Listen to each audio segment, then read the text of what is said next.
Morning sir.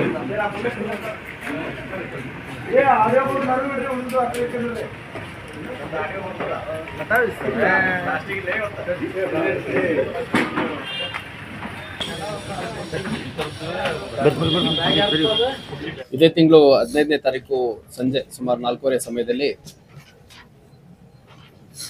ಮಹಿಳಾ ಮತ್ತು ಮಕ್ಕಳ ಕಲ್ಯಾಣ ಇಲಾಖೆ ಅಧಿಕಾರಿಗಳು ಮತ್ತು ಸಹಾಯಕ ಆಯುಕ್ತರು ಧಾರವಾಡ ಇವರು ಹಳೇಗಬ್ಬೂರು ಹೊರವಲಯದಲ್ಲಿರುವಂತಹ ಒಂದು ಗೋಡನಲ್ಲಿ ಅಂಗನವಾಡಿ ಮಕ್ಕಳಿಗೆ, ಗರ್ಭಿಣಿಯರಿಗೆ ಮತ್ತು ಬಾಣಂತಿಯವರಿಗೆ ಕೊಡಬೇಕಾಗಿರುವಂತಹ ಸರ್ಕಾರದಿಂದ ಉಚಿತವಾಗಿ ಫಲಾನುಭವಿಗಳಿಗೆ ಕೊಡಬೇಕಾಗಿರುವಂತಹ ಆಹಾರ ಪದಾರ್ಥಗಳನ್ನು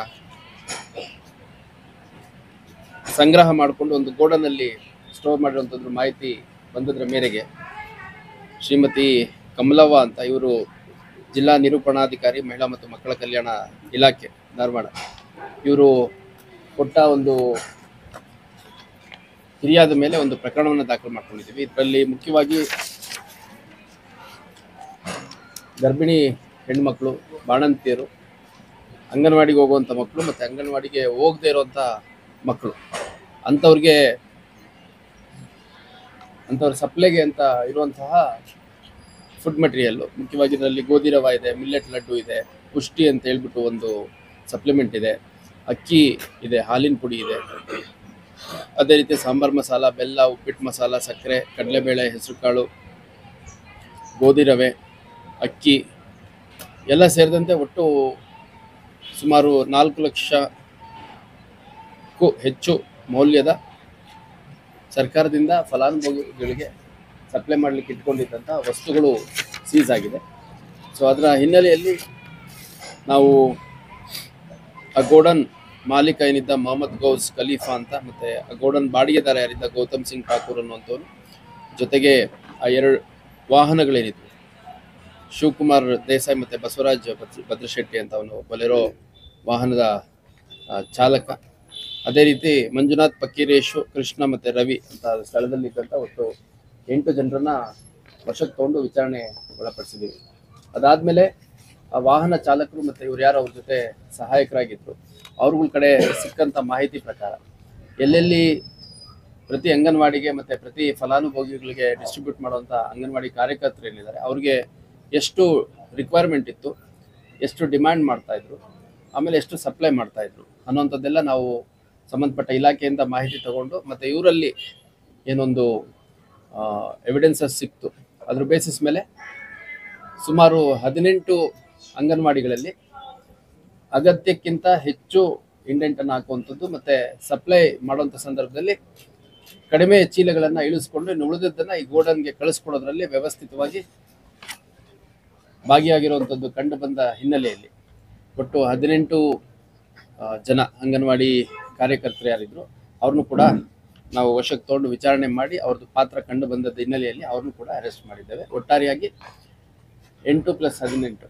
26 ಜನ ಆರೋಪಿಗಳನ್ನು ಈ ಒಂದು ಪ್ರಕರಣದಲ್ಲಿ ಅರೆಸ್ಟ್ ಮಾಡಲಾಗಿದೆ. ಮತ್ತು ಹೊಸ BNS ಕಾಯ್ದೆಯಲ್ಲಿ ಇದೊಂದು organised crime, major organised crime ಅನ್ನೋಂಥ ಒಂದು ಸೆಕ್ಷನ್ ಏನಿದೆ ಅದನ್ನು ಕೂಡ ಅಳವಡಿಸಿಕೊಂಡು ನಾವು ಪ್ರಕರಣವನ್ನು ದಾಖಲು ಮಾಡಿಕೊಂಡಿದ್ದೇವೆ. ಇದೊಂದು ಗಂಭೀರ ಪ್ರಕರಣ. ಇದರ ಪ್ರಮುಖ ಆರೋಪಿಗಳು ಯಾರು ಇದರ ಸೂತ್ರಧಾರ ರೀತಿಯಲ್ಲಿದ್ದರು ಅವರು ರೇಡ್ ಆದ ತಕ್ಷಣ ಅಲ್ಲಿಂದನೇ ತಪ್ಪಿಸ್ಕೊಂಡಿರೋಂಥದ್ರ ಬಗ್ಗೆ ನಮಗೆ ಮಾಹಿತಿ ಬಂತು. ನಂತರ ಬೇರೆಲ್ಲ ಕಡೆ ಹುಡುಕುವಂಥ ಪ್ರಯತ್ನ ಮಾಡಿದ್ದೇವೆ. ಸದ್ಯ ಅವರು ಹೊರ ರಾಜ್ಯಗಳಲ್ಲಿರೋದು ತಪ್ಪಿಸ್ಕೊಂಡಿದ್ದಾರೆ, ತಲೆಮರೆಸ್ಕೊಂಡಿದ್ದಾರೆ ಅಂತ ಮಾಹಿತಿ ಇದೆ. ಆದಷ್ಟು ಬೇಗ ಅವ್ರನ್ನ ಕೂಡ ವಶಕ್ಕೆ ಪಡೆಯಲಾಗುತ್ತೆ. ಮತ್ತು ಇವಾಗ ನಮಗೆ ಲಭ್ಯ ಮಾಹಿತಿ ಏನಿದೆ ಅದರ ಬೇಸಿಸ್ ಮೇಲೆ ಇನ್ನೂ ಯಾರು ಇದರಲ್ಲಿ ಇನ್ವಾಲ್ವ್ ಆಗಿದ್ದಾರೆ ಅನ್ನುವಂಥದ್ದು ಒಂದು ಸಮಗ್ರ ತನಿಖೆಯನ್ನು ಮಾಡ್ತಾ ಇದ್ದೇವೆ.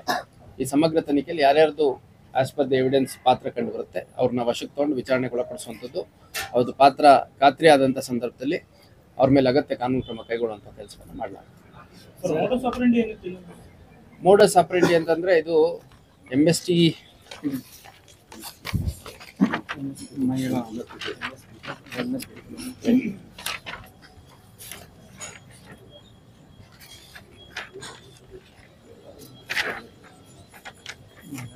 MSTPC ಅಂತ ಅಂದರೆ ಮಹಿಳಾ ಸಪ್ಲಿಮೆಂಟರಿ ಪ್ರೊಟೆಕ್ಷನ್ ಸೆಂಟರ್, ಇದು ಜಿಲ್ಲೆಗೆ ಒಂದಿರುತ್ತಂತೆ. ಮತ್ತು ಇದು ಸದ್ಯ ನಮ್ಮ ಧಾರವಾಡದ ಲಕ್ಕಂನಹಳ್ಳಿ ಅಲ್ಲಿದೆ. ಇಲ್ಲಿ ಧಾರವಾಡ ಜಿಲ್ಲೆಯ ಅಂಗನವಾಡಿ ಕೇಂದ್ರಗಳಿಗೆ ಇಲ್ಲಿಂದ ಫುಡ್ ಸಪ್ಲೈ ಮಾಡ್ತಾರೆ. ಫುಡ್ ಸಪ್ಲೈ ಮಾಡುವಂಥ ಸಂದರ್ಭದಲ್ಲಿ ಫಾರ್ ಎಕ್ಸಾಂಪಲ್ ಒಂದು ಅಂಗನವಾಡಿ ಕೇಂದ್ರದಲ್ಲಿ ಒಂದು 20 ಜನ ಮಕ್ಕಳು ಬರ್ತಾ ಇರ್ತಾರೆ. ಇವ್ರು ತೋರಿಸ್ಬೇಕಾದ್ರೆ 40 ಜನ ಬರ್ತಾರೆ ಅನ್ನೋ ರೀತಿ ರಾಂಗ್ ನಂಬರ್ಸ್ ತೋರಿಸ್ತಾರೆ. ಒಂದು ಎರಡನೇದು ಆ ಡಿಫ್ರೆನ್ಸ್ ಏನು ಸ್ಟಾಕ್ ಇವರಿಗೆ ಡೆಲಿವರಿ ಆಗುತ್ತೆ, ಆ ಡೆಲಿವರಿ ನಮ್ದು ಇಷ್ಟ ಇದೆ ಅಂತಂದು ಒಂದು ಚೀಟಿಲಿ ಬರ್ಕೊಂಡು ಯಾರು ವಾಹನ ಸಪ್ಲೈ ಮಾಡೋಕ್ಕೆ ಬಂದಿರ್ತಾರೆ ಅವ್ರಿಗೆ ಇಷ್ಟು ಬ್ಯಾಗ್ ಇಳಿಸ್ಕೊಂಡಿದ್ವಿ, ಇಷ್ಟು ಬ್ಯಾಗು ನಾವು ವಾಪಸ್ ಕಳಿಸ್ತಿದ್ದೀವಿ ಅಂತಂದು ಒಂದು ಇನ್ಫಾರ್ಮಲಿ ಬರ್ಸ್ಕೊತಾರೆ. ಬರ್ಸ್ಕೊಂಡು ಅದನ್ನು ಈ ಒಂದು ಸಂಪೂರ್ಣ ಜಾಲವನ್ನು ಯಾರು ಸೂತ್ರಧಾರ ರೀತಿ ನಡೆಸ್ತಾ ಇದ್ರು, ಸೊ ಅವ್ರಿಗೆ ಮಾಹಿತಿ ಕೊಟ್ಟು ಸಪೋಸ್ ಈ 18 ಕೇಂದ್ರಗಳಲ್ಲಿ ಸುಮಾರು 180 ಚೀಲ ಕೊಡಬೇಕಿತ್ತು, ಅದರಲ್ಲಿ 90 ಚೀಲ ಕೊಟ್ಟಿದ್ವಿ, ಇನ್ನು 90 ಚೀಲ ಉಳಿದಿದೆ. 90 ಚೀಲ ಉಳಿದಿರೋದನ್ನ ಈ ಗೋಡನಲ್ಲಿ ಇಟ್ಟಿದ್ದೀವಿ ಅನ್ನೋ ರೀತಿ ಒಂದು ಪ್ರಾಪರ್ ನೆಟ್ವರ್ಕ್ ಇರುವಂಥದ್ದು ನಮಗೆ ತಿಳಿದು ಬಂದಿದೆ. ಸೊ ಮೋಡಸ್ ಏನಿತ್ತು ಅಂತಂದರೆ ಅಲ್ಲಿಂದ ತರಬೇಕಾದ್ರೆ ಇಷ್ಟು ಅವಶ್ಯಕತೆಯಿಂದ ಇಂಡೆಂಟ್ ತೊಗೊಂಬರ್ತಾರೆ, ಸಪ್ಲೈ ಮಾಡಬೇಕಾದ್ರೆ ಕಡಿಮೆ ಸಪ್ಲೈ ಮಾಡಿಬಿಟ್ಟು ಉಳಿದಿದ್ದನ್ನು ಇಲ್ಲಿ ಗೋಡನಲ್ಲಿ ಇಟ್ಕೊಂಡು ನಂತರ ಅದನ್ನು ರೀಪ್ಯಾಕಿಂಗ್ ಮಾಡೋ ಅವಶ್ಯಕತೆ ಬಿದ್ದರೆ ರೀಪ್ಯಾಕಿಂಗ್ ಮಾಡಿಬಿಟ್ಟು ಮತ್ತು ಲೋಕಲ್ ಬೇರೆ ಬೇರೆ ಮಾರ್ಕೆಟ್ಗಳಲ್ಲಿ ಸೆಲ್ ಮಾಡುವಂಥ ಕೆಲಸವನ್ನು ಮಾಡ್ತಾ ಇದ್ದಾರೆ ಅನ್ನೋದು ತಿಳಿದು ಬಂದಿದೆ. ಈಗ ಪ್ರಮುಖ ಆರೋಪಿಗಳು ಇಬ್ಬರೇನಿದ್ದಾರೆ ಅವರು ತಲೆಮರೆಸ್ಕೊಂಡಿದ್ದಾರೆ. ಅವ್ರು ಸಿಕ್ಕ ನಂತರ ಇನ್ನೂ ಹೆಚ್ಚು ವಿಷಯಗಳು ಡಿಸ್ಕ್ಲೋಷರ್ ಆಗುತ್ತೆ. ಇವನ್ ಅದರ್ವೈಸ್ ನಮಗೆ ಈಗ ಆಲ್ರೆಡಿ ಏನು ಸಿಕ್ಕಿದ್ದಾರೆ ಅವ್ರಿಗೂ ಕಡೆಯಿಂದಲೂ ಸಾಕಷ್ಟು ಮಾಹಿತಿಯನ್ನು ನಾವು ಪಡ್ಕೊಂಡಿದ್ದೇವೆ. ಈಗ ನ್ಯಾಯಾಲಯಕ್ಕೆ ಅವ್ರನ್ನ ಹಾಜರು ಮಾಡುವಂಥ ಅವಶ್ಯಕತೆ ಇರೋದ್ರಿಂದ ಮತ್ತು ಸಾಕಷ್ಟು ಜನರಿಗೆ ಇದೇನಾಗಿದೆ ಅನ್ನೋದು ಒಂದು ಗೊಂದಲ ಇರೋದ್ರಿಂದ ಇವ್ರು ಪ್ರೆಸ್ ಮೀಟ್ ಮಾಡ್ತಾರೆ. ಅದರ್ವೈಸ್ ನಮ್ಮ ಇನ್ವೆಸ್ಟಿಗೇಷನ್ ಇನ್ನೂ ತುಂಬ ಇನಿಷಿಯಲ್ ಸ್ಟೇಜಸ್ಸಲ್ಲಿದೆ. ಸದ್ಯಕ್ಕೆ ಇವರೇನು 26 ಜನ ಇದ್ದಾರೆ, 17 ಜನ ಅಂಗನವಾಡಿ ಕಾರ್ಯಕರ್ತರು ಮತ್ತು 8 ಜನ ಗೋಡನ್ ಮಾಲೀಕರು ಮತ್ತು ಗೋಡನ್ ಬಾಡಿಗೆ ಹಿಡಿದಂಥವ್ರು, ವಾಹನ ಮಾಡಿದವರು ಮತ್ತು ಅವ್ರು ಸಪೋರ್ಟಿಂಗ್ ಇದ್ದಂಥವ್ರು ಒಟ್ಟು 26 ಜನರನ್ನ ಈಗ ಅರೆಸ್ಟ್ ಮಾಡಿದ್ದೀವಿ. ಇದನ್ನು ಭಾಳ ದೊಡ್ಡ ಜಾಲ ಇದೆ. ಈ ಒಂದು ಪ್ರಕರಣದಲ್ಲಿ ಇನ್ನೂ ಹೆಚ್ಚು ಮುಂದುವರೆದ ತನಿಖೆ ಆಗುತ್ತೆ. ಹೆಸರು ಹೇಳೋದು ಬೇಡ, ಯಾಕಂದರೆ FIR ಅಲ್ಲಿ ಒಬ್ರದ್ದು ಹೆಸರಿದೆ, ಇನ್ನೊಬ್ರದ್ದು ಹೆಸರಿಲ್ಲ. ಸೊ ಈಗ ಹೆಸರು ಹೇಳಿದ್ರೆ ಏನಾಗುತ್ತೆ, ಅದನ್ನ ರೆಫರೆನ್ಸ್ ಇಟ್ಕೊಂಡು ಮತ್ತೆ ಆಂಟಿಸಿಪೇಟರಿ ಬೇಲ್ ಮೂವ್ ಮಾಡಲಿಕ್ಕೆಲ್ಲ ಅವಕಾಶ ಆಗುತ್ತೆ ಅಥವಾ ತಪ್ಪಿಸ್ಕೊಳ್ಲಿಕ್ಕಾಗುತ್ತೆ. ಸೊ ಅದಕ್ಕೆ ಅವಕಾಶ ಬೇಡ. ಆಕೆ ಕೂಡ ಒಬ್ಬಳು ಅಂಗನವಾಡಿ ಕಾರ್ಯಕರ್ತೆ ಅನ್ನುವಂಥದ್ದು ಮತ್ತು ಸಾಕಷ್ಟು ಮಾಧ್ಯಮಗಳಲ್ಲಿ ಈಗಾಗಲೇ ಬಂದಿದೆ ಆಕೆ ಬಗ್ಗೆ ವಿವರಗಳು. ಸೊ ಆಕೆನ ವಶಕ್ಕೆ ತಗೊಂಡು ವಿಚಾರಣೆಗೊಳಪಡಿಸಿದ ಮೇಲೆ ನಾವು ಕನ್ಫರ್ಮ್ ಆಗಿ ಮತ್ತೊಮ್ಮೆ ಬ್ರೀಫಿಂಗ್ ಮಾಡಿ. 18 ಜನ ಕಾರ್ಯಕರ್ತರು ಎಲ್ಲಿಯವರು ಸರ್? ಇವರೆಲ್ಲ ಇದೇ ಭಾಗದವರು, ಕಸ್ಬಾಪೇಟೆ ಮತ್ತು ಓಲ್ಡ್ ಹುಬ್ಳಿ ಸುತ್ತಮುತ್ತಲ ಏರಿಯಾದಲ್ಲಿ ಏನು ಅಂಗನವಾಡಿಗಳಿದ್ದಾರೆ ಅಲ್ಲಿರುವಂಥವ್ರು. ಯಾವ ರೀತಿ ಅವ್ರಿಗೆ ಸಹಾಯ ಮಾಡ್ತಾ ಇದ್ರು?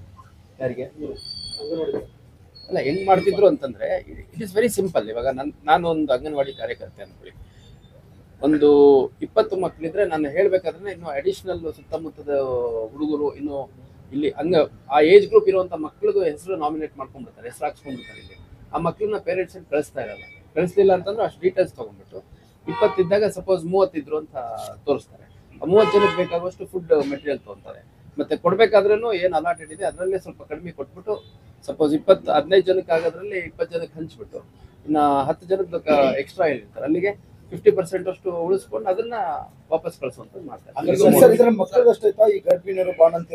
ಇದರಲ್ಲಿ 4 ಕೆಟಗರಿ ಫಲಾನುಭವಿಗಳಿದ್ದಾರೆ. ಒಂದು ಗರ್ಭಿಣಿಯರು, ಎರಡನೇದು ಬಾಣಂತಿಯರು, ಮೂರನೇದು ಅಂಗನವಾಡಿಗೆ ಬರುವಂಥ ಮಕ್ಕಳು, ಅಂಗನವಾಡಿಗೆ ಬರಲಿಕ್ಕೆ ಆಗದೆ ಇರುವಂಥ ಚಿಕ್ಕ ಮಕ್ಕಳು, ಅಂದರೆ 6 months to 3 years. 6 months to 3 years ಅವ್ರು ಅಂಗನವಾಡಿಗೆ ಬರೋಕ್ಕಾಗಲ್ಲ. 3 to 6 years ಅಂಗನವಾಡಿಗೆ ಬರ್ತಾರೆ. 2 ಕೆಟಗರಿ ಗರ್ಭಿಣಿಯರು ಮತ್ತು ಬಾಣಂತಿಯರು. ಇದರಲ್ಲಿ ಫಿಕ್ಸ್ ಇದು ಇಲಾಖೆ ಅಧಿಕಾರಿಗಳು ಶಾಮೀಲು. ಈಗ ಅದನ್ನ ನಾವು ಎಸ್ಟಾಬ್ಲಿಷ್ ಮಾಡಬೇಕಾಗುತ್ತೆ. ಆ ಥರದ್ದಿದ್ರೆ ಎಸ್ಟಾಬ್ಲಿಷ್ ಮಾಡಬೇಕು. ಸರ್ ಬರೀ 18 ಅಂಗನವಾಡಿ ಅಷ್ಟೇ ಇದ್ದು ಅಥವಾ ಮತ್ತೆ ಎಕ್ಸ್ಟೆಂಡ್ ಏನಾದ್ರು ಮಾಡ್ಕೊಂಡು? ಸರ್ ಈಗ ನಮಗೇನು ಆರೋಪಿಗಳು ಸಿಕ್ಕಿದ್ದಾರೆ, ಇವ್ರದ್ದೊಂದು ಜುರಿಸ್ಟಿಕ್ಷನನ್ನು ಡಿಸ್ಟ್ರಿಬ್ಯೂಟ್ ಮಾಡ್ತಿರೋಂಥ ಒಂದು ವ್ಯಾಪ್ತಿಯಲ್ಲಿ ಇದ್ದಂತಹ ಒಂದು ನೆಟ್ವರ್ಕ್ ಅದು ಕಂಡು ಬಂದಿದೆ. ಅದರಲ್ಲಿ ಯಾರ್ಯಾರು ಕಂಡು ಬಂದು ಅವ್ರನ್ನ ವಶಕ್ಕೆ ತೊಗೊಂಡಿದ್ದೀವಿ. ಇವಾಗ ಅವ್ರ ಕಡೆಯಿಂದ ಮತ್ತೆ ಫರ್ದರ್ ಇನ್ನೂ ಬೇರೆ ಕನೆಕ್ಷನ್ಸ್ ಆಯಿತು ಅಂತಂದರೆ ಈ ಬಗ್ಗೆ ನಾನು ಜಿಲ್ಲಾಧಿಕಾರಿಗಳಿಗೆ ಕೂಡ ಮಾತಾಡ್ಕೊಂಡಿದ್ದೀನಿ. ಅವರು ಇದು ಯಾವ ರೀತಿ ಈ ನೆಟ್ವರ್ಕ್ ಆಪ್ರೇಟ್ ಆಗುತ್ತೆ ಅನ್ನೋದ್ರ ಬಗ್ಗೆ ಅವರ ಅಧಿಕಾರಿಗಳಿಂದ ಮಾಹಿತಿಯನ್ನು ಪಡ್ಕೊಂಡು ನಮಗೆ ಸಹಕರಿಸಲಿಕ್ಕೆ ಅವ್ರ ಕಡೆಯಿಂದ ಅಧಿಕಾರಿಗಳನ್ನ ಯೋಜನೆ ಮಾಡಿದ್ದಾರೆ.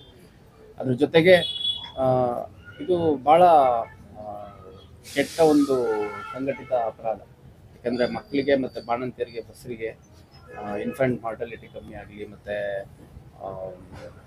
ಎಂಥದ್ದು ಮೆಟರ್ನಲ್ ಮಾರ್ಟಾಲಿಟಿ ಕಮ್ಮಿ ಆಗಲಿ ಮತ್ತು ಹೆಲ್ತಿ ಮಕ್ಕಳು ಮುಟ್ಲಿ ಅಂತಂದು ಕೊಡುವಂಥ ಒಂದು ಪೌಷ್ಟಿಕ ಆಹಾರ. ಸೊ ಇದರಲ್ಲಿ ಈ ರೀತಿ ಇವರೆಲ್ಲ ಸೇರ್ಕೊಂಡು ಮಾಡಿರುವಂಥದ್ದು ಏನಿದೆ ಅತ್ಯಂತ ಗಂಭೀರ ಪ್ರಕರಣ. ಹೀಗಾಗಿ ಈಗಾಗಲೇ ಇಲ್ಲಿವರೆಗೂ 26 ಜನರನ್ನು ಅರೆಸ್ಟ್ ಮಾಡಿದ್ದೀವಿ. It's A very important case. ಹಾಗಾಗಿ ನಾನು ನಮ್ಮ DCPಗಳು ವೈಯಕ್ತಿಕವಾಗಿ ಪ್ರತಿಯೊಂದು ಹಂತದ್ದು ಸೂಪರ್ವೈಸ್ ಮಾಡುವಂಥದ್ದು ಮಾಡ್ತಾ ಇದ್ದೀವಿ. ಇನ್ನೂ ಹೆಚ್ಚುವರಿಯಾಗಿ ಯಾರ್ಯಾರು ಇನ್ವಾಲ್ವ್ ಆಗಿದ್ದಾರೆ ಪ್ರತ್ಯಕ್ಷವಾಗಿ ಪರೋಕ್ಷವಾಗಿ ಅವರೆಲ್ಲರನ್ನು ಕಾನೂನು ಚೌಕಟ್ಟಿಗೆ ತನಿಖೆಯಲ್ಲಿ ಒಳಪಡಿಸುವಂತ ಕೆಲಸ ಅವ್ರಿಗೆ ಎಲ್ಲ ದೊಡ್ಡ ದೊಡ್ಡ ನಾಯಕರ ಜೊತೆಗೆ ಸಂಪರ್ಕ ಇದೆ. ಈಗ CM ಜೊತೆಗೆ ಫೋಟೋ ತೆಗೆಸ್ತಾರೆ, ಲೋಕಲ್ MLA ಜೊತೆಗೆ ಫೋಟೋ ತೆಗೆಸ್ತಾರೆ. ಅವ್ರು ಏನಾದ್ರು ನಿಮ್ಗೆ ಪ್ರೆಷರ್ ಹಾಕ್ತಿದಾರ ಈ ಕೇಸಲ್ಲಿ ಅಂತ? ಈಗ ನೋಡಿ, ಫೋಟೋ ಅಂತ ಹೇಳಿದ್ರಿ, ನಾವು ಸಾಕಷ್ಟು ಪಬ್ಲಿಕ್ ಮೀಟಿಂಗ್ ಮಾಡುವಂಥ ಸಂದರ್ಭದಲ್ಲಿ ನಮ್ಮ ಪೊಲೀಸ್ ಅಧಿಕಾರಿಗಳ ಜೊತೆ ಕೂಡ ಫೋಟೋ ತೆಗೆಸ್ಕೊಂಡಿದ್ದಾರೆ. ಫೋಟೋ ತೆಗೆಸ್ಕೊಳೋದಂತಂದ್ರೆ ಇವಾಗ ಪಬ್ಲಿಕ್ ಮೀಟಿಂಗ್ ಮಾಡ್ತೀವಿ, ನಾವು ಪೀಸ್ ಕಮಿಟಿ ಮೀಟಿಂಗ್ ಮಾಡ್ತೀವಿ. ಇತ್ತೀಚೆಗೆ ಮೈಕ್ರೋ ಫೈನಾನ್ಸ್ ರಿಲೇಟೆಡ್ ಸಾಕಷ್ಟು ಮೀಟಿಂಗ್ಗಳನ್ನು ಮಾಡಿದ್ವಿ.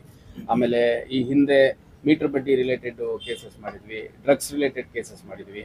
ಈ ಪರ್ಟಿಕ್ಯುಲರ್ಲಿ ಓಲ್ಡ್ ಹುಬ್ಳಿ ಕಸ್ಬಾಪೇಟ್ ಏರಿಯಾ ಏನಿದೆ ಅಲ್ಲಿ ಸ್ವಲ್ಪ ಪಾಪ್ಯುಲೇಷನ್ ಡೆನ್ಸಿಟಿ ಜಾಸ್ತಿ ಇರೋದಂಥ ಹಿನ್ನೆಲೆಯಲ್ಲಿ ನಾನೇ ಹೋದಂಥ ಸಂದರ್ಭದಲ್ಲಿ ಸುಮಾರು 800, 1000, 1500 ಜನದಷ್ಟು ಇವತ್ತು ಮಹಿಳೆಯರು ಮತ್ತು ವಯಸ್ಸಾಗಿರುವಂಥವ್ರು, ಮಕ್ಕಳು, ಯುವಕರು, ಯುವತಿಯರೆಲ್ಲ ಭಾಳ ದೊಡ್ಡ ಸಂಖ್ಯೆಯಲ್ಲಿ ಸೇರಿ ನಮ್ಮ ಒಂದು ಪೊಲೀಸ್ ಔಟ್ರೀಚ್ ಪ್ರೋಗ್ರಾಮ್ಗಳಿಗೆ ಪಾರ್ಟಿಸಿಪೇಟ್ ಮಾಡಿದ್ದಾರೆ.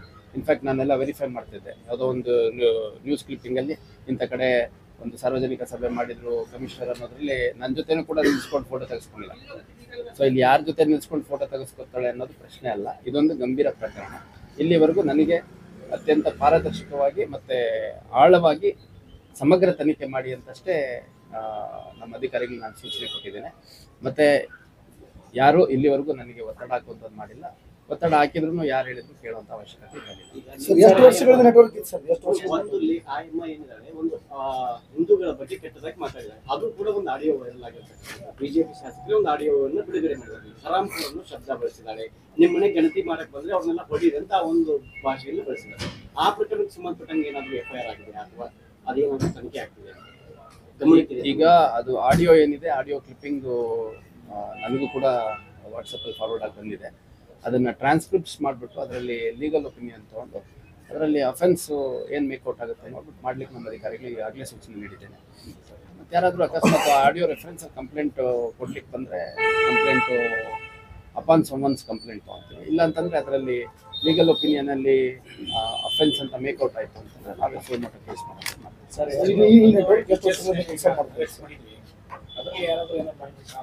ಹೇಳ್ಬೇಕು ಈಗ ನಿನ್ನೆ ಅಂಗನವಾಡಿ ಶಿಕ್ಷಕರನ್ನ ಟಾರ್ಗೆಟ್ ಮಾಡ್ತಾ ಇದ್ರು, ಓಡಿಸಿ ಇಲ್ಲಿ ಮುಸ್ಲಿಂ ಸಮಾಜದವರು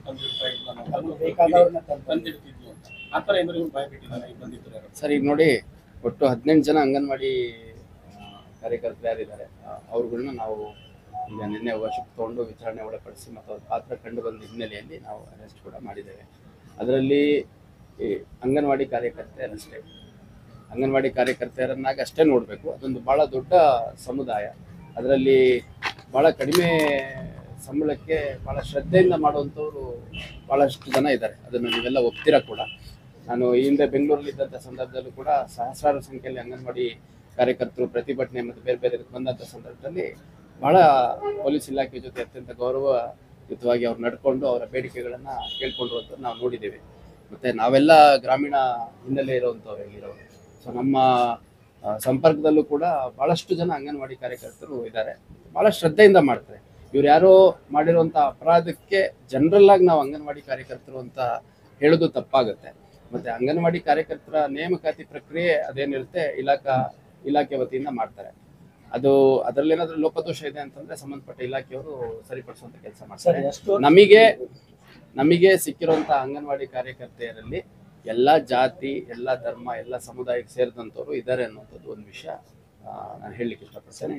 ಮತ್ತು ಇವರು ಆರೋಪಿಗಳಷ್ಟೇ. ಆರೋಪಿಗಳಲ್ಲಿ ಮತ್ತೆ ಯಾವ ಜಾತಿ ಧರ್ಮ ಅಂತ ನಾವು ನೋಡೋದು ಬೇಡ.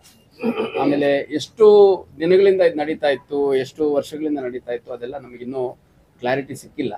ಆರೋಪಿಗಳು ಸಿಗಬೇಕು. ಮತ್ತು ನಾವು ಅವ್ರಿಗೂ ಎಲ್ಲ ಟೆಕ್ನಿಕಲ್ ಅನಾಲಿಸಿಸ್ ಮಾಡ್ತಾ ಇದ್ದೀವಿ. ಇವಾಗ ಏನಾಗುತ್ತೆ, ಇದರಲ್ಲಿ ಬಂದಿದ್ದನ್ನು ಎಲ್ಲಾದರೂ ಅವ್ರು ಮತ್ತೆ ಡಿಸ್ಪೋಸ್ ಮಾಡಬೇಕು. ಈ ಸಕ್ಕರೆ ಇದೆ, ಅದರಲ್ಲಿ ಉಪ್ಪಿಟ್ಟು ಇದೆ, ಕೆಲವು ಉಂಡೆಗಳಿದ್ದಾವೆ, ಆಮೇಲೆ ಉಂಡೆ ಮಾಡುವಂಥವು ಇದ್ದಾವೆ, ಆಮೇಲೆ ಬೆಲ್ಲ ಇದೆ, ಅಕ್ಕಿ ಇದೆ. ಸೊ ಇದನ್ನೇನು ಇಟ್ಕೊಂಡು ಸ್ಟಾಕ್ ಮಾಡ್ಕೊಳಕ್ಕಾಗಲ್ಲ. ಇದನ್ನ ಒಂದ್ ಕಡೆ ಒಂದಷ್ಟು ಕ್ವಾಂಟಿಟಿ ಸ್ಟಾಕ್ ಆದ್ಮೇಲೆ ಅದನ್ನೆಲ್ಲ ಒಂದ್ ಕಡೆ ಡಿಸ್ಪೋಸ್ ಮಾಡಬೇಕಾಗುತ್ತೆ. ಆ ಡಿಸ್ಪೋಸ್ ಮಾಡುವಂತ ಪ್ರಕ್ರಿಯೆ ಕೂಡ ಆ ಡಿಸ್ಪೋಸ್ ರಿಸೀವರ್ಸ್ ಯಾರಿದ್ದಾರೆ ಅವರು ಕೂಡ ಅಫೆಂಡರ್ಸ್ ಆಗ್ತಾರೆ, ಅವರು ಕೂಡ ಪಾರ್ಟ್ ಆಫ್ ಅಫೆನ್ಸ್ ಆಗುತ್ತೆ. ಮತ್ತೆ ಇದರಲ್ಲಿರುವಂಥ ಕೆಲವು ಮಾರ್ಕೆಟಲ್ಲಿ ಮಾರಕ್ಕಾಗಲ್ಲ. ಫಾರ್ ಎಕ್ಸಾಂಪಲ್ ಪೌಷ್ಟಿಕ ಆಹಾರ, ಪುಷ್ಟಿ ಅವೆಲ್ಲ ಒಂದು ಕಾಂಪೋಸಿಷನ್ ಇರುವಂಥದ್ದು. ಅದನ್ನು ಮಾರ್ಕೆಟಲ್ಲಿ ನಾವು ಓಪನ್ ಮಾರ್ಕೆಟಲ್ಲಾಗಲಿ ಅಥವಾ ಜನರಲ್ ಮಾರ್ಕೆಟಲ್ಲಿ ಮಾರೋಕ್ಕಾಗಲ್ಲ, ಕನ್ವಿನ್ಸ್ ಮಾಡೋಕ್ಕೆ ಜನಗಳಿಗಾಗಲ್ಲ. ಹಂಗಾಗಿ ಅದೇನಾದರೂ ಮತ್ತೆ ರೀಸೈಕಲ್ ಆಗಿ ಏನಾದರೂ ಇದೆ ಸೇಮ್ ನೆಟ್ವರ್ಕಿಗೆ ಬರ್ತಿತ್ತ, ಇದನ್ನೆಲ್ಲ ಒಂದು ಸಮಗ್ರ ತನಿಖೆ ಮಾಡುವಂಥ ಕೆಲಸವನ್ನು ಮಾಡಲಾಗುತ್ತೆ. ಅದಿನ್ನೂ ಗೊತ್ತಾಗಿಲ್ಲ ನಮಗೆ ಸದ್ಯಕ್ಕೆ. ನೋಡಿ, ಈಗ ಮೊನ್ನೆ ರಾತ್ರಿ ಕಂಪ್ಲೇಂಟ್ ಲಾಡ್ಜ್ ಆಗಿದ್ದು. ಕಂಪ್ಲೇಂಟ್ ಲಾಡ್ಜ್ ಆದಮೇಲೆ ನಿನ್ನೆ ಎಲ್ಲ ಆರೋಪಿಗಳು ಯಾರಿದ್ದಾರೆ ಅನ್ನೋಂಥದ್ದನ್ನ ಪತ್ತೆ ಮಾಡಿಬಿಟ್ಟು ಅವ್ರನ್ನೆಲ್ಲ ವಶಕ್ಕೆ ತಗೊಳ್ಳೋಂಥ ಕೆಲಸ ಮಾಡಿದ್ದೀವಿ. ಅದಾದಮೇಲೆ ಈಗ ಅವ್ರನ್ನ ಇಂಡಿವಿಜುವಲಿ ವಿಚಾರಣೆ ಮಾಡಿ ಅವ್ರ ಪಾತ್ರ ಏನಿದೆ ಅಂತ ಅಸರ್ಟೈನ್ ಮಾಡಿ ಎಸ್ಟಾಬ್ಲಿಷ್ ಮಾಡಿ ಈಗ ಅವ್ರನ್ನ ಅರೆಸ್ಟ್ ಮಾಡೋಂಥ ಕೆಲಸ ಮಾಡಿದ್ದೀವಿ. ಮತ್ತು ಇದರಲ್ಲಿ ಎಲ್ಲರನ್ನೂ ಅಗತ್ಯಕ್ಕೆ ಅನುಸಾರವಾಗಿ ಸಮಯ ನೋಡಿಕೊಂಡು ಪೊಲೀಸ್ ಕಸ್ಟಡಿಗೆ ತಗೊಂಡು ಮತ್ತು ಫರ್ದರ್ ಎನ್ಕ್ವೈರಿಯನ್ನು ಕೂಡ ಮಾಡಲಾಗುತ್ತೆ. ಮತ್ತು ಇಷ್ಟು ವ್ಯವಸ್ಥಿತ ಸಂಘಟಿತ ಅಪರಾಧವನ್ನು ಮಾಡಿರುವಂಥ ಆರೋಪಿಗಳು ಯಾರಿದ್ದಾರೆ, ಇದರಲ್ಲಿ ಎಲ್ಲ ಆರೋಪಿಗಳಲ್ಲಿದ್ರೂ ಪ್ರಮುಖ ಆರೋಪಿಗಳು ಯಾರು ಸೂತ್ರಧಾರರ ರೀತಿಯಲ್ಲಿದ್ದಾರೆ, ಅವ್ರ ಮೇಲೆ ಮುಂದಿನ ದಿನಗಳಲ್ಲಿ ಕೇವಲ ಈ ಕೇಸ್ ಅರೆಸ್ಟ್ ಮಾಡೋದು ಕಳಿಸೋದಷ್ಟಲ್ಲ, ಇನ್ನು ಸಾಕಷ್ಟು ಮುಂಜಾಗ್ರತಾ ಕ್ರಮಗಳನ್ನ ನಾವು ತೊಗೊಳ್ಳಿಕ್ಕೆ ಅವಕಾಶ ಇದೆ. ಅದನ್ನು ಕೂಡ ಮಾಡ್ತೀವಿ ಅಂತ ಈ ಸಂದರ್ಭ ಹೇಳಿ. ಅದೆಲ್ಲ ಅಸರ್ಟೈನ್ ಮಾಡಬೇಕು ಸರ್, ಇದೆಲ್ಲ ಇನ್ನೂ ಅಸರ್ಟೈನ್ ಮಾಡಬೇಕು. ಯಾಕಂದರೆ ಈಗ ಇನ್ನು ಭಾಳ ಇನಿಷಿಯಲ್ ಸ್ಟೇಜ್ ಆಫ್ ಇನ್ವೆಸ್ಟಿಗೇಷನ್ ಇದೆ. ನಮ್ಮ ಇಬ್ಬರು ACPಗಳು, ಒಂದು 3 ರಿಂದ 4 ಜನ ಇನ್ಸ್ಪೆಕ್ಟರ್ಗಳು, ನಮ್ಮ DCP ಎಲ್ಲ ಸೇರಿ ಕಂಪ್ಲೀಟ್ ಇದನ್ನು ಯಾವ ರೀತಿ ಇನ್ವೆಸ್ಟಿಗೇಷನ್ ಮಾಡಬೇಕು ಅಂತ, ಇನ್ಫ್ಯಾಕ್ಟ್ ಕನ್ಸರ್ನ್ ಡಿಪಾರ್ಟ್ಮೆಂಟ್ ಅವ್ರ ಕಡೆಯಿಂದ ಎಲ್ಲಿ ಇದು ಪ್ರೊಕ್ಯೂರ್ಮೆಂಟ್ ಎಲ್ಲಾಗುತ್ತೆ, ಯಾವ ರೀತಿ ಸಪ್ಲೈ ಸಿಸ್ಟಮ್ ಇದೆ, ಅದನ್ನು ಮತ್ತೆ ಡಿಸ್ಪೋಸ್ ಮಾಡಲಿಕ್ಕಾದ್ರೆ ಈ ಹಿಂದೆ ಯಾವಾಗಾದರೂ ಈ ಬ್ಲ್ಯಾಕ್ ಮಾರ್ಕೆಟಲ್ಲಿ ಡಿಸ್ಪೋಸಲ್ ಆಗುವಂಥದ್ದು ಆ ಥರದ್ದು ಏನಾದ್ರು ಆಗಿದೆ, ಅದೆಲ್ಲ ಸಂಪೂರ್ಣವಾಗಿ ಒಂದು ಸಮಗ್ರ ಚರ್ಚೆಯನ್ನು ಕೂಡ ಮಾಡಲಾಗ್ತಾ ಇದೆ. ಒಂದು ಮಾತು ಹೇಳಲಿಕ್ಕೆ ಇಷ್ಟಪಡ್ತೇನೆ, ಅತ್ಯಂತ ಸಮಗ್ರ ಮತ್ತು ಪರಿಪೂರ್ಣ ತನಿಖೆಯನ್ನು ವೈಜ್ಞಾನಿಕವಾಗಿ ಈ ಪ್ರಕರಣದಲ್ಲಿ ಸಂಪೂರ್ಣವಾಗಿ ಮಾಡಲಾಗುತ್ತೆ ಅಂತ ಹೇಳಿ. ನೂರಾರು ಎಂಟಿ ಬ್ಯಾಗ್ಸ್ ಕೂಡ ಸಿಕ್ಕಿಲ್ಲ, ಹಿಂದಿನ ಹಳೆ ಬ್ಯಾಗ್. ಅಲ್ಲಿರೋ ಮಟ್ಟದಲ್ಲಿ ಬೇರೆ ಪ್ಯಾಕಿಂಗ್ ಹಾಕಿರೋ ನಮ್ಮ ಸಂಶಯ ಅದೇ ಕಾರಣಕ್ಕೆ ಬರ್ತಿದೆ ಸರ್. ಈಗ ನಾನು ಅಲ್ಲಿ ಹೋದಂಥ ಸಂದರ್ಭದಲ್ಲಿ ರಾತ್ರಿ ಆಗಿತ್ತು. ರಾತ್ರಿ ಆಗಿದ್ದಾಗ ಒಂದು 2 ಗೋಡನ್ ನಾನು ವಿಸಿಟ್ ಮಾಡಿದೆ. ಆ 2 ಗೋಡನಲ್ಲಿ ಕರೆಂಟು ಸಪ್ಲೈ ಕೂಡ ಅಲ್ಲಿ ಅಷ್ಟಾಗಿರಲಿಲ್ಲ.